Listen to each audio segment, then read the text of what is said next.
पिताजी, जब आप पुलिस डिपार्टमेंट में डीएसपी थे, उस वक्त सिद्धांत के पिता शास्त्री जी मंत्री थे। उन्होंने आप पे आरोप लगाया था कि आप एक ईमानदार ऑफिसर नहीं, आप करप्ट हैं,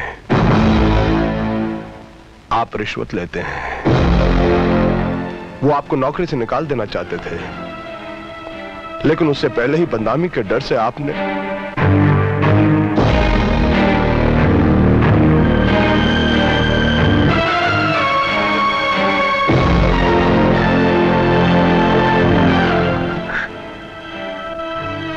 मैं आपकी मौत के साथ साथ अपनी बेइज्जती का भी बदला लूंगा। मैं नफरत के मोहरों से दुश्मनी का शतरंज उसी की बिसात पे खेलूंगा और ऐसी मात दूंगा कि मौत भी रो पड़ेगी पिताजी।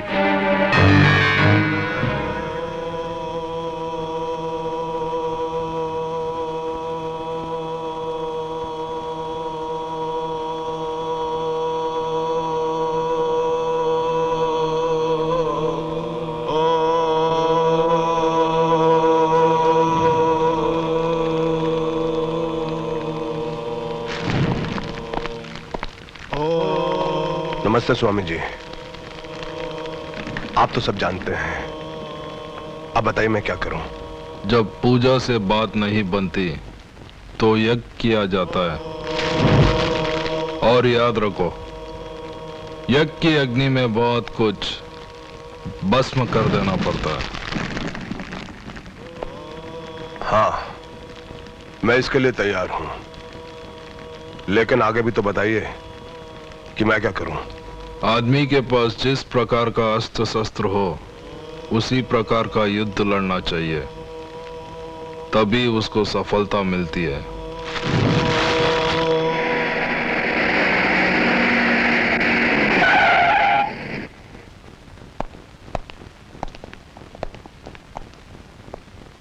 गुड मॉर्निंग मिस्टर सिद्धांत।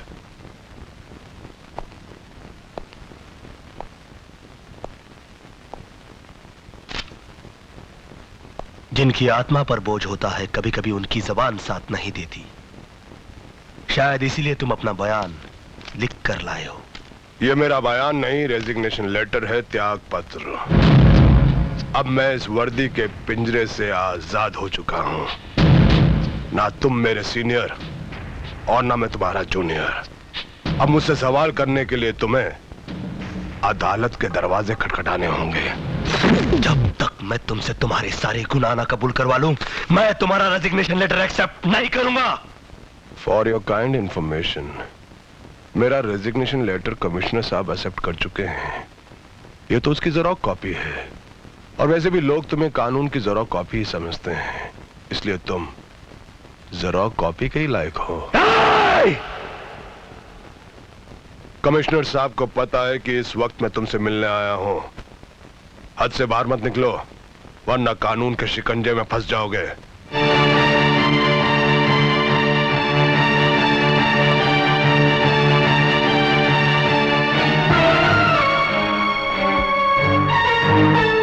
तुम मेरी जिंदगी में फुल स्टॉप तो क्या, कॉमा भी नहीं लगा सके, लेकिन मैं तुम्हारी जिंदगी में फुल स्टॉप जरूर लगाऊंगा।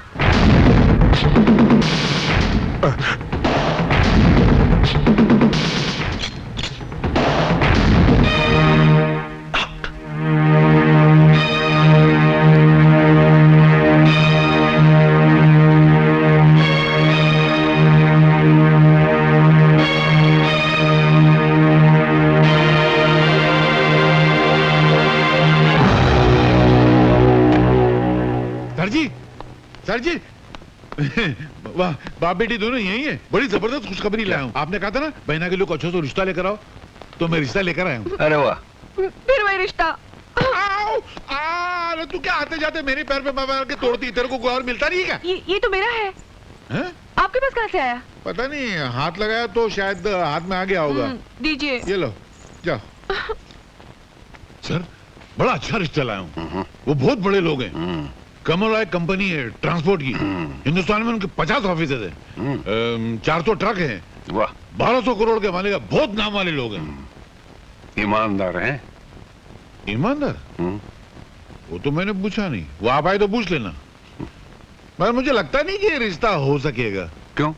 मुझे नहीं लगता, क्योंकि वो लड़के के बाप हैं, आप लड़की के बाप हैं, और लड़के का बाप लड़की के बाप से जहेज तो मांगेगा, और जैसे ही बाप से जहेज मांगेगा आप उसको इतना लंबा भाषण पिला देंगे और धक्का मार के बाहर निकाल देंगे। कुछ होने वाला नहीं। मैं भी हवा की जमीन पर धुएं की दीवार से किला बनाता रहता हूँ। फिर भी ले आऊं तो बुला के ले आऊं?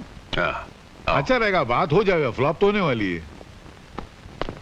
मैं भी उल्लू का पटा खामा की टेबल टेनिस खेलता रहता हूँ। सेठ जी, सेठ जी आइए आइए। नमस्ते जी। नहीं मैं नहीं, मैं तो पिए हूँ। उधर हो आप, कहाँ थे इतनी देर से? आइए सर, ये लीजिए। नमस्कार। ये लड़के के बाप है, ये लड़की की माँ है, ये लड़के का मैनेजर है, और ये उसके पिता है। नहीं अंकल, आपने सब गड़बड़ कर दी, उल्टा पुल्टा हो गया। कैसे? लड़का मैं हूँ। अच्छा, ये मेरे पिताजी हैं जी, ये मेरी माताजी हैं, नमस्ते। और ये हमारे मैनेजर साहब हैं। पर तुमने तो कहा था तुम लड़के की माँ हो। मैंने? अच्छा आप लोग बैठिए ना। हाँ, मैं भी वहाँ बैठ जाता हूँ, सब फ्लॉप तो होने वाला है। आपने क्या करने का? अच्छा, क्या काम करते हो? जी मैं ग्रेजुएट हूँ, और डैडी के सारे बिजनेस मैं ही संभालता हूँ। अच्छा, हम दोनों पति पत्नी 6 महीने तो तीरथ पर रहते हैं। हाँ जी। अच्छा आप लोग दहेज में क्या लेंगे? हमें बहू के अलावा दहेज में कुछ नहीं चाहिए। जी हमारे लिए सौभाग्य की बात यही होगी कि हमारा रिश्ता आपके यहाँ तय हो जाए। कन्हैयालाल, ओ कन्हैयालाल। हाँ क्या हुआ? फ्लॉप हो गया ना? अरे फ्लॉप नहीं हुआ, मामला तय हो गया। हाँ, मिठाई तो खिलाओ सबको। शादी पक्की हो गई? अरे मुबारक हो। लो सर को मिठाई खिलाओ। जल्दी खोलो यार। ये लीजिए। ये तो खाली है। तो तुम क्या खाली डब्बा लेकर आए थे शादी करने के लिए? नहीं अंकल, वहां से तो भरा हुआ लिए थे हम लोगों ने। भरा हुआ तो मतलब तो क्या मैंने खा लिया? नहीं मेरा। अरे वाह, देखो सर, ये ईमानदारी का जमाना है। मैं आपके बेटे का यहाँ रिश्ता पक्का करने आया तो बोलता है मैं मिठाई खा गया, कल बोलेगा मैं जहेज खा गया, फिर बोले मैं सुबह सेट खा गया। वाह वाह वाह, शराफत की दुनिया ही नहीं है। कुछ मीठा मीठा तो लग रहा है यार। मैंने खाया था क्या? खामखा बेचारे को डांट दिया। ऐसा नींद में क्यों जाता मालूम नहीं। आज मैं बहुत खुश हूँ, मेरी बहन की शादी तय हो गई है। शादी में मुझे बुलाओगे ना? वो शादी ही क्या, तेरी दावत नहीं जिसमें, और वो आंख ही क्या, तेरी सूरत नहीं जिसमें।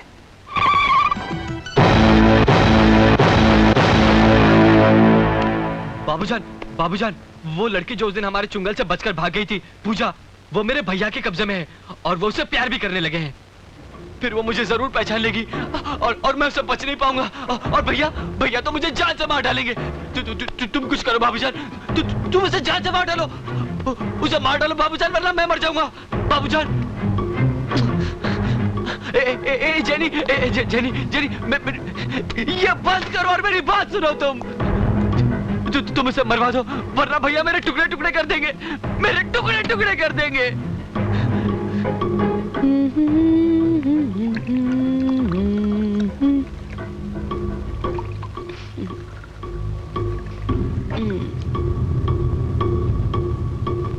बाबूजान, याद रख, रावण की मौत नहीं होती अगर उसका छोटा भाई नहीं होता।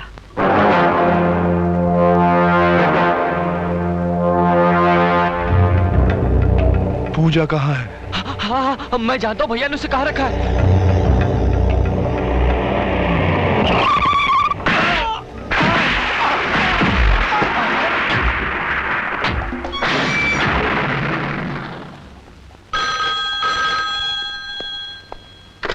हेलो सर, मैं हवलदार रमन्ना बोल रहा हूँ। कुछ गुंडों ने उस घर पर हमला कर दिया है जहाँ आपने पूजा जी को रखा है। आप जल्दी आ जाइए।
इंस्पेक्टर सिद्धांत, ऑपरेशन कामयाब हो गया, लेकिन सर पर गहरा जख्म लगने से उनकी आंखों की रोशनी चली गई। इंस्पेक्टर सिद्धांत, आपका डिपार्टमेंट मुजरिमों के खिलाफ गवाह तो तैयार कर लेता है, लेकिन उनकी रक्षा नहीं कर पाता। मैंने उसके लिए 2 कार्ड दिए थे डॉक्टर। वो गुंडों को नहीं रोक पाए तो गलती उनकी थी या आपके डिपार्टमेंट की? और फिर सजा किसको मिली? किसको मिली सजा? चूंकि पूजा स्टेज की आर्टिस्ट थी, इसलिए पहले से मैं उसको जानता था। माँ बाप तो है नहीं, पहले से उसकी जिंदगी वीरान थी, अब तो उसकी जिंदगी में अंधेरा ही छा गया। कुछ लोग उसके अंधेपन का फायदा उठाने की कोशिश करेंगे और दुश्मन तो उसे मार ही डालेगा। फिर आगे उसकी बर्बादी का जिम्मेदार कौन होगा? किसी के भी जिम्मेदार होने का कोई सवाल ही पैदा नहीं होता, इसलिए कि वो बर्बाद ही नहीं होगी। मैं उससे शादी करूंगा आज ही।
कितने भोले भाले लगते हैं।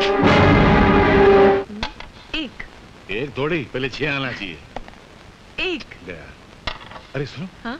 कोई बकरा आ रहा है, जा तू। जा। मेरी घड़ी कहाँ गई? मुझे क्या मालूम? आपने ही चुराई होगी। क्या मतलब? मेरे जेब में किसी घड़ी निकलती है? हाँ। क्या? ये कहाँ से आई? घड़ी दीजिए मेरी। मगर ये नहीं, हाँ लेना यार। घड़ी दीजिए ना। लेना जा। नमस्ते जी। नमस्ते। क्या है? मिनिस्टर साहब घर में हैं? तुमने मिनिस्टर साहब को कभी देखा है? जी नहीं। फिर कैसे पूछ लिया कि मिनिस्टर साहब घर पे हैं? हो सकता है कि मैं ही मिनिस्टर हूँ फिर। खड़े रहो। मेरा मतलब है कि उनमें और मुझ में कुछ ज्यादा फासला नहीं है। वो मुझ में है और मैं उनमें हूँ। उनमें और मुझ में इतना ही फर्क है जितना मुझ में और मुझ में है, तुझ में और तुझ में है। जी मैं कुछ समझा नहीं। मैं खुद नहीं समझा तो तुमको क्या समझाऊं? बोलो क्या काम है?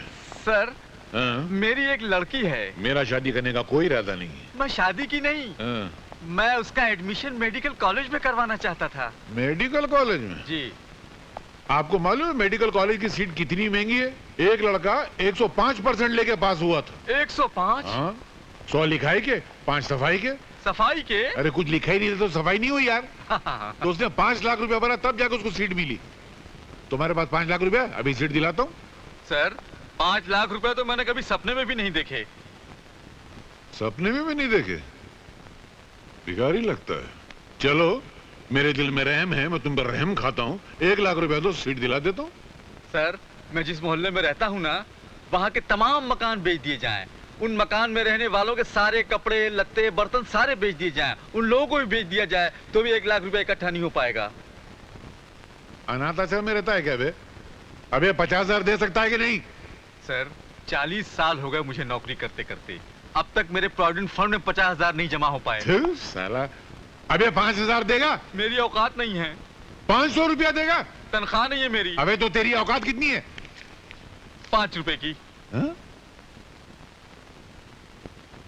होम मिनिस्टर का पीए और 5 रुपए रिश्वत? थू थू थू, हट। इससे तो ईमानदारी अच्छी है। अबे हम लोग वो लोग नहीं है जो 5 रुपए और 5 लाख रुपए के लिए ईमान बेच देते हैं। हम देश प्रेमी है, देशद्रोही नहीं। निकल जाओ यहाँ से। मगर मेरा एडमिशन। मैं निकल तेरी मेरी बच्ची का जेल करा दूंगा तुमको। हमारा ईमान खरीदते हो? हम जैसे सच्चे लोग जिन्होंने कभी आज तक रिश्वत नहीं ली। निकलो हवलदार, पुलिस वाले, गिरफ्तार कर लो। बताओ 5 रुपए रिश्वत देता। अरे सिद्धांत कहाँ है? यहाँ बाबूजी। आओ बेटे आओ। बैठो। सिद्धांत, मैं सोचता हूँ कि कुछ दिनों के लिए बहू को लेके तुम किसी अच्छी जगह पे चले जाओ। ये हुई ना कोई बात, और ये शुभ कार्य आज ही कर डालिए।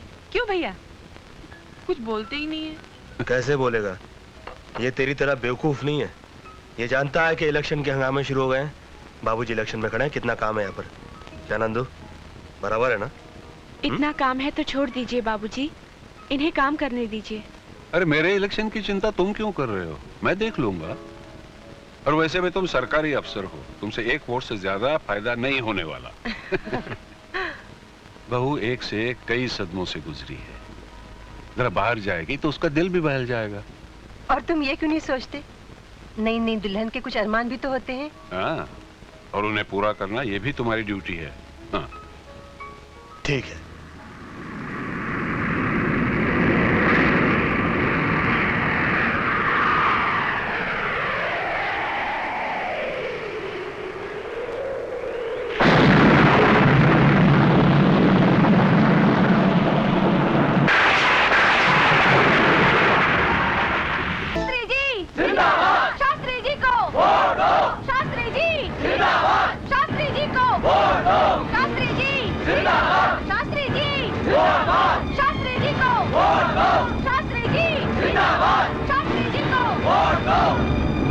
शास्त्री जी को वोट दो, लालटेन को वोट दो, शास्त्री जी को वोट दो,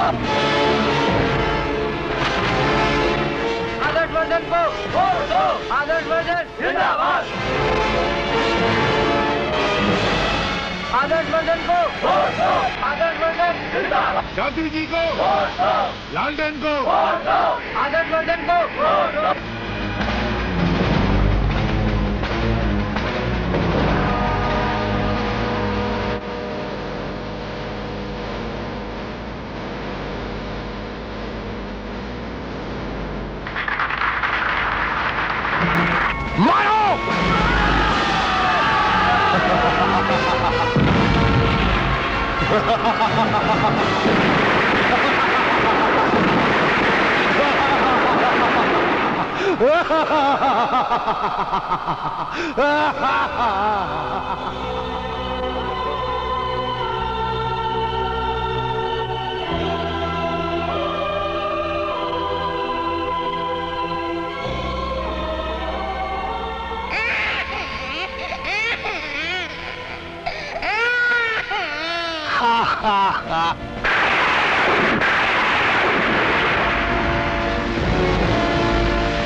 मंत्री जी आगे चलिए। मंत्री महोदय, मंत्री महोदय, एक हार तो दो ना। अच्छा थोड़ा फूल तो दो। अरे क्या कंजूस लोग हैं, मेरी चमचागिरी तो रहेगी। मैं मंत्री जी के हार कहाँ से लेके जाऊँ? अरे मेरा हार कहाँ गया? आपके पास मेरा हार कैसे आया? उड़ के, मेरे पास पैसे नहीं थे ना तो। अब मैं क्या मंत्री जी को पहनाऊंगी? अरे तुम्हारे पास इतनी अच्छी बाहें हैं, बाहों का हार पहनाओगे तो मंत्री जी खुश हो जाएंगे। मैं इस राव हार पहना के आ जाता हूँ। अरे अरे अरे, श्री आदर्श वर्धन, श्री आदर्श वर्धन, श्री आदर्श वर्धन, श्री आदर्श वर्धन। आप जिस आदमी के कंधे पे हाथ रख रहे हैं ये तो निहायत ही बदतमीज आदमी है। मोहतरमा, आज के जमाने में जो बदतमीज और बदमाश होता है वही दुनिया में सबसे ज्यादा तरक्की करता है। क्यों सर? तुम तो शास्त्री जी के प्यादे हो। हूं नहीं था। वो भूकंप आने से पहले जानवर कैसे गांव छोड़ के भाग जाते हैं, उसी तरह शास्त्री जी के इलेक्शन आने से पहले ही मैं उनकी नौकरी छोड़ के भाग गया। अभी आपकी शरण में आ गया हूँ। सर इसकी कोई मदद मत कीजिएगा, ये बिल्कुल गद्दार आदमी है। सर जो ईमानदारों से गद्दारी करेगा वो गद्दारों से ईमानदारी करेगा, ये बहुत बड़े झूठे ने कहा है। आदमी दिलचस्प भी हो और चालाक भी। आज से तुम हमारे प्यादे हो। स्वामी जी, आपके आशीर्वाद से मैं इलेक्शन जीत गया, मैं मंत्री बन गया। आपने मुझसे कहा था कि यज्ञ में कुछ भस्म करो, इसलिए सबसे पहले मैंने अपनी वर्दी भस्म कर दी। फिर आपने मुझसे कहा था कि बेटा तुम्हारे पास जो भी अस्त्र शस्त्र हो उसका इस्तेमाल करो, इसलिए मैंने बाबूजान और रोजी के गुंडों का इस्तेमाल किया और इलेक्शन जीत लिया। और ये मंत्री जी की तरफ से आपके हुजूर में 38 लाख का नजराना। लेकिन मैंने तो 40 दिए थे। 2 लाख का बैग भी लिया ना? 2 लाख आ गया ये क्या? नहीं, बैग लिया 2 लाख का।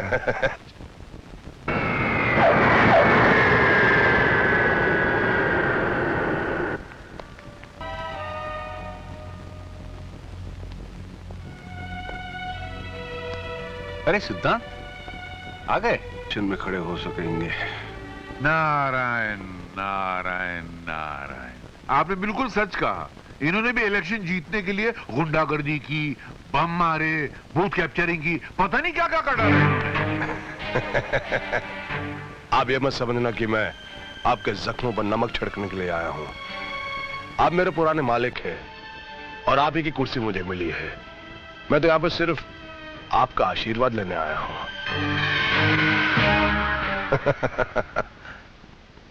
आशीर्वाद दीजिए मुझे।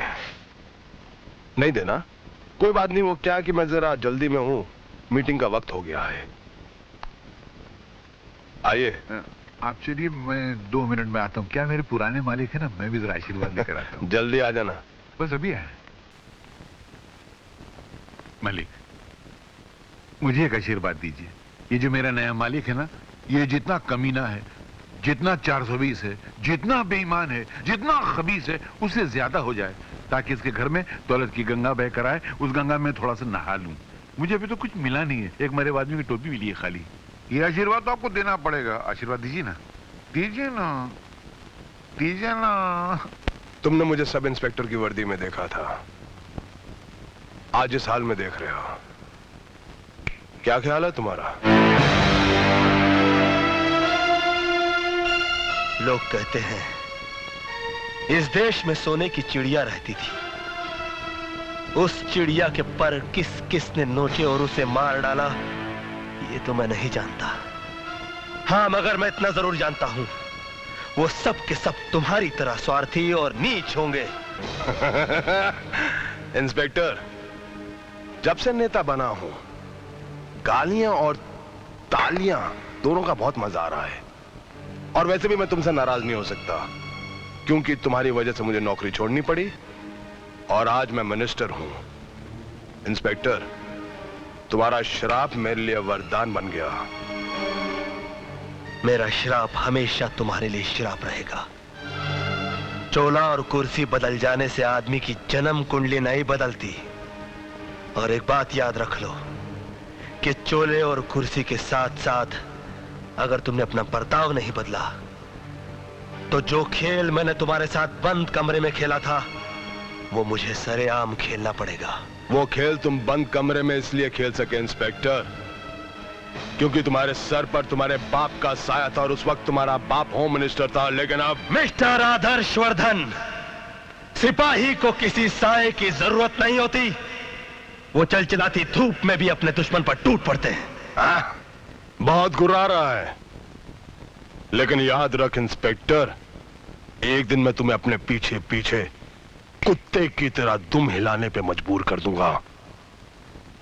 अभी अभी अंदर तुमने मेरे बाबूजी के पांव छुए, इसलिए मैं तुम्हें मौका देता हूं कि तुम यहां से सही सलामत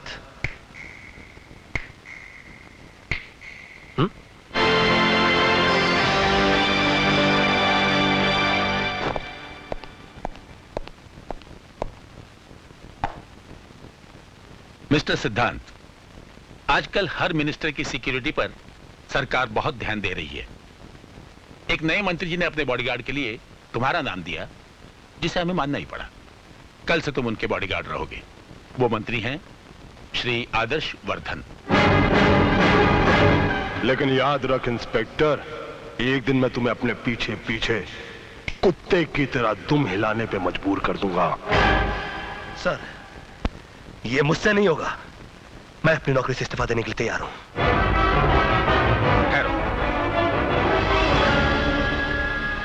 मैं तुम्हें एक रात और देता हूं ताकि तुम अपने फैसले पर गौर कर सको।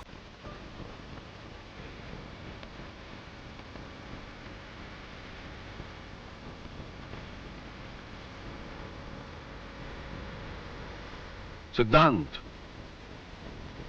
मैं जानता हूं तुम आदर्श वर्धन को पसंद नहीं करते, तुम्हें उससे नफरत भी है, लेकिन यह तुम्हारा निजी मामला है।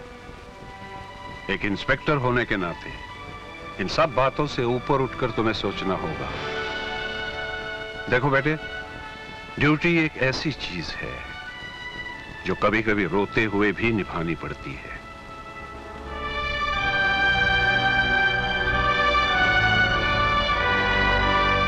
देखो बेटे, ड्यूटी एक ऐसी चीज है जो कभी कभी रोते हुए भी निभानी पड़ती है।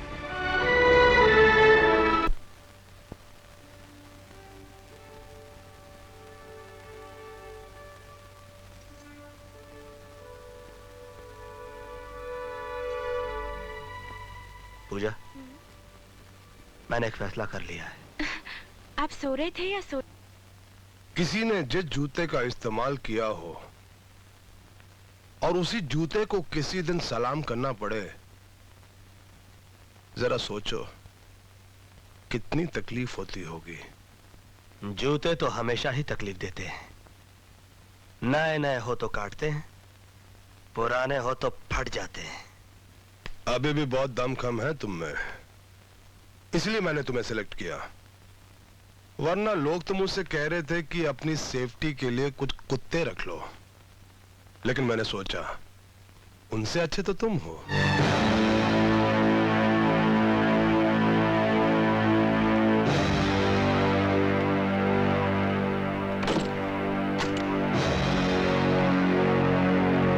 अभी मैं जरा सा शोर मचा दूं कि पुरानी दुश्मनी की वजह से तुम यहां पर मुझे मारने की कोशिश कर रहे थे, तो आज मुझे ना किसी गवाह ना किसी सबूत की जरूरत पड़ेगी। सरकारी मशीनरी से जनता तक सब तुम्हारे खिलाफ हो जाएंगे। मिस्टर सिद्धांत सूरी, कल चालाक तुम थे, लेकिन आज चालाक मैं हूं। कल वक्त तुम्हारा था, लेकिन आज वक्त मेरा है। तुम्हारी फर्ज की गंगा मेरी गंदी आदतों के गटर में डूब जाएगी। जिसे तुम नफरत करते थे, उसी गटर की पहरेदारी करोगे तुम। वर्दी के पिंजरे में कैद हो तुम। इससे ज्यादा कर भी कह सकते हो। कुछ परिंदे ऐसे भी होते हैं जो हालात के पिंजरे में कैद तो होते हैं, मगर मजबूर नहीं होते। उनके बाजों में इतनी ताकत होती है कि वो पिंजरा समेत उड़ जाते हैं। लेकिन तुम्हारे हाथों में इतनी ताकत कभी नहीं होगी, क्योंकि मैंने तुम्हारे हाथ को मुजरा करने वाली तवाइफ का पांव बना दिया है। पूछो कैसे? तुम्हारे हाथ मुझे सलाम करने के लिए ऊपर उठेंगे। आइए साहब, बैठिए। साफ करने के लिए नीचे गिरेंगे, उठेंगे, गिरेंगे, बिल्कुल वैसे ही जैसे तवाइफ के पांव उसके खरीदार की मर्जी से उठते और गिरते हैं। लेकिन तवाइफ के पांव कभी उड़ान नहीं भरते। इसलिए तुम जैसे खुददार आदमी के लिए ऐसी जिंदगी जीने से अच्छा है कि तुम अपनी नौकरी से इस्तीफा दे दो। Resign. Why should I resign? मैं कोई बुज़दिल गुनहगार नहीं जो अपना गुनाह छुपाने के लिए इस्तीफा दे दूं। जहर पीना पड़े तो पीऊंगा। ड्यूटी तो ड्यूटी है, करनी है सो करूंगा। आइए सर।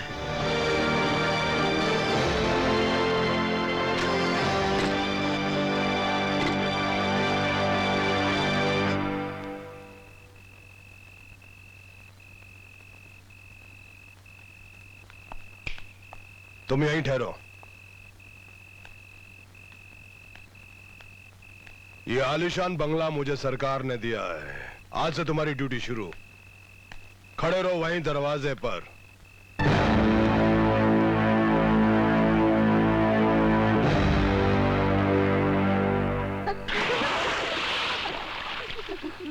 लड़कियों शर्माओ मत, अंदर आओ।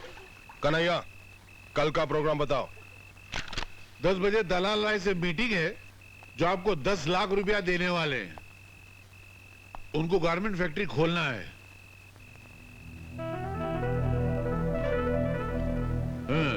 खोल दो सब कुछ खोल दो। आजा। आपने उनको बियर की फैक्ट्री का लाइसेंस दिलाने का वादा किया है। दे दो लाइसेंस दे दो, जो चाहिए दे दो। 1 बजे काला घोड़े पर एक मूर्ति के चेहरे से घूंघट हटाना है। ऐसे मैं जाऊं? हाँ ठीक है, तू तो आ। Good night. इंस्पेक्टर सिद्धांत इधर आओ। इन प्यारी प्यारी लड़कियों के लिए तौलिए लेकर आओ जल्दी।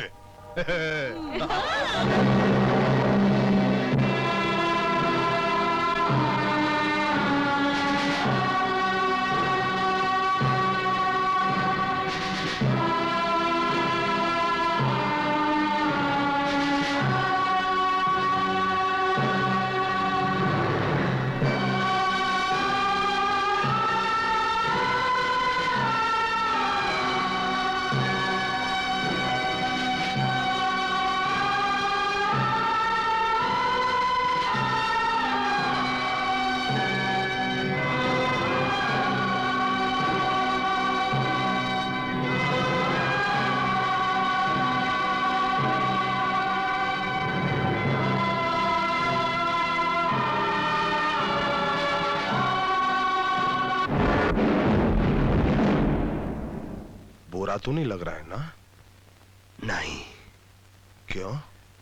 इसलिए कि मैंने इनके कपड़े उतारे नहीं, इनकी इज्जत ढकने के लिए इन्हें कपड़े दिए।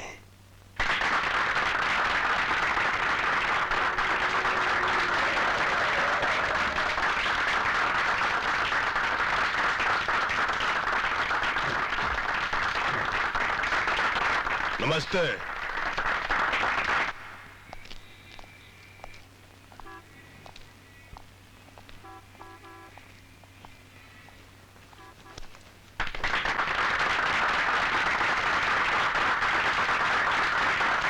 शहीद कपिलेश्वर अमर रहे। अमर रहे।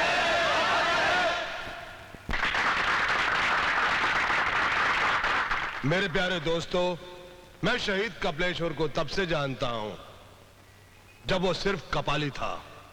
बहुत बड़ा त्यागी था, दिलेर था, वो एक मसीहा था।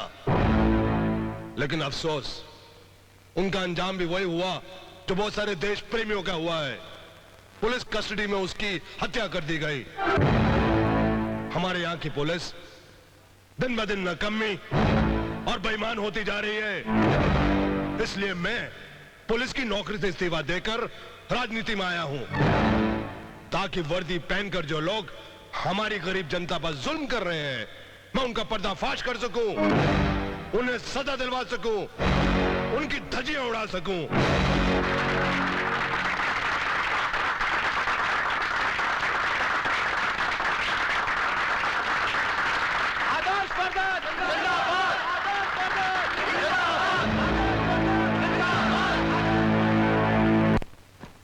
मेरे इंतकाम की कहानी का पहला अध्याय पूरा हो गया पिताजी।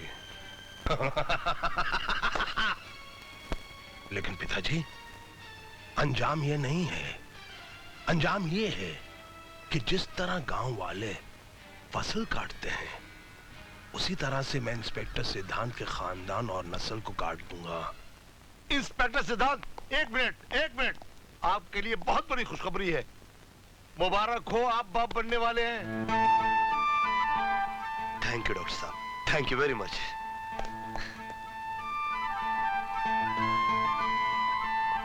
सिद्धांत, सिद्धांत, डॉक्टर ने क्या कहा?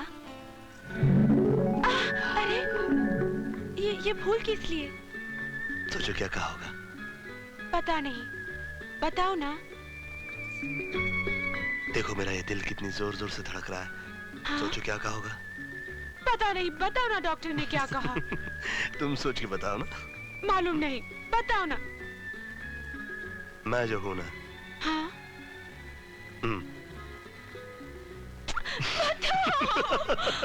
और तुम जो हो ना, हाँ?